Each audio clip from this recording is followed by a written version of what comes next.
Di video kali ini, saya mau buat cookies Milo Meses. Kalau mau tahu cara buatnya, tonton terus, ikutin terus videonya sampai selesai ya.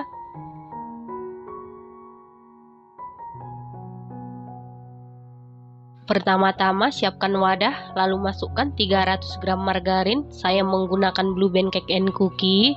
Lalu tambahkan 100 gram butter, saya menggunakan Korman Patisi. Kalau menggunakan full margarin juga boleh, sesuaikan dengan selera masing-masing. Lalu masukkan 100 gram gula halus dengan cara diayak, karena gula halus sering bergerindil ataupun menggumpal. Kemudian aduk-aduk sampai tercampur dengan rata. Setelah tercampur rata, masukkan 2 kuning telur. Lanjut aduk-aduk sampai tercampur dengan rata. Setelah tercampur rata, masukkan 40 gram tepung maizena. Aduk-aduk sampai tercampur dengan rata. Setelah tercampur rata, masukkan 4 bungkus susu bubuk Milo kemasan 22 gram setara dengan 88 gram. Aduk-aduk sampai tercampur dengan rata. Setelah tercampur rata, masukkan 500 gram tepung terigu protein rendah atau kunci biru.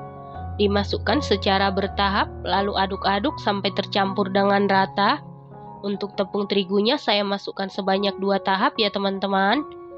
Nah, untuk tepung terigu tidak perlu disangrai karena kita sudah menggunakan tepung terigu protein rendah. Karena tepung terigu protein rendah, kadar airnya juga rendah. Setelah seluruh tepung masuk, ini adonannya sudah kalis. Ciri-ciri yang kalis, mudah dipulung atau dibentuk dan tidak lengket lagi di tangan. Selanjutnya ambil sedikit adonan sekitar 130 gram. Ini nanti kita jadikan untuk hiasan. Lalu tambahkan pasta coklat secukupnya. Aduk-aduk sampai tercampur dengan rata. Setelah tercampur rata, sisihkan sebentar. Kemudian untuk sisa adonan, tambahkan 220 gram meses coklat atau sesuaikan dengan selera masing-masing. Aduk-aduk sampai tercampur dengan rata. Saat mengaduk meses coklat dengan adonan, pastikan diaduk secara manual seperti di video, jangan diaduk menggunakan mixer supaya mesesnya tidak hancur. Selanjutnya ambil sedikit adonan, kemudian pipihkan menggunakan rolling pin. Setelah itu siap kita cetak. Untuk cetakannya sesuaikan dengan selera atau yang ada di rumah. Kemudian siapkan loyang, lalu olesi dengan margarin tipis-tipis. Kemudian tata adonan yang sudah kita cetak di atas loyang. Beri jarak antara adonan yang satu dengan adonan yang lain karena pada saat dipanggang akan mengembang. Lakukan hal yang sama sampai seluruh adonan selesai dicetak. Setelah seluruh adonan selesai dicetak, ambil adonan untuk hiasan, kemudian pipihkan atau gilas menggunakan rolling pin setipis mungkin. Nah, untuk cetakan hiasan saya menggunakan cetakan fondan ya teman-teman. Setelah selesai dicetak, lalu taruh di bagian tengah adonan, agak ditekan sedikit. Lakukan hal yang sama sampai seluruh adonan selesai diberi hiasan.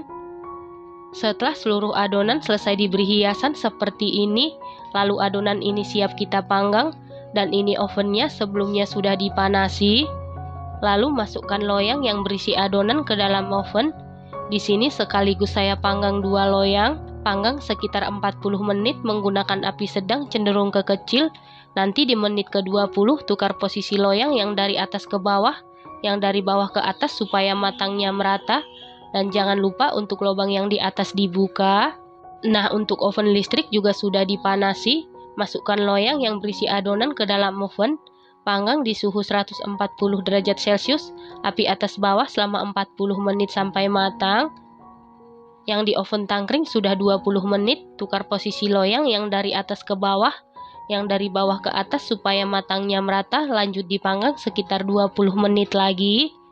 Setelah total pemanggangan selama 40 menit, ini yang di oven tangkring sudah matang. Kemudian angkat dan keluarkan dari oven. Selanjutnya panggang sisa adonan. Yang di oven listrik juga sudah matang. Kemudian angkat dan keluarkan dari oven. Lakukan hal yang sama sampai seluruh adonan selesai dipanggang. Nah, ini dia cookies Milo Mesesnya sudah jadi. Cookies Milo Meses ini buatnya sangat mudah, hasilnya cantik, rasanya dijamin super duper juara, super duper mantul, teksturnya super duper renyah, Milonya berasa, manisnya pas. Ini enak banget, recommended banget dan harus dicoba. Setelah kuenya sudah dingin, lalu simpan di dalam toples atau wadah tertutup. Satu resep ini jadi 3,5 toples ukuran 500 gram. Terima kasih karena sudah menonton. Sampai jumpa di video selanjutnya. Terima kasih.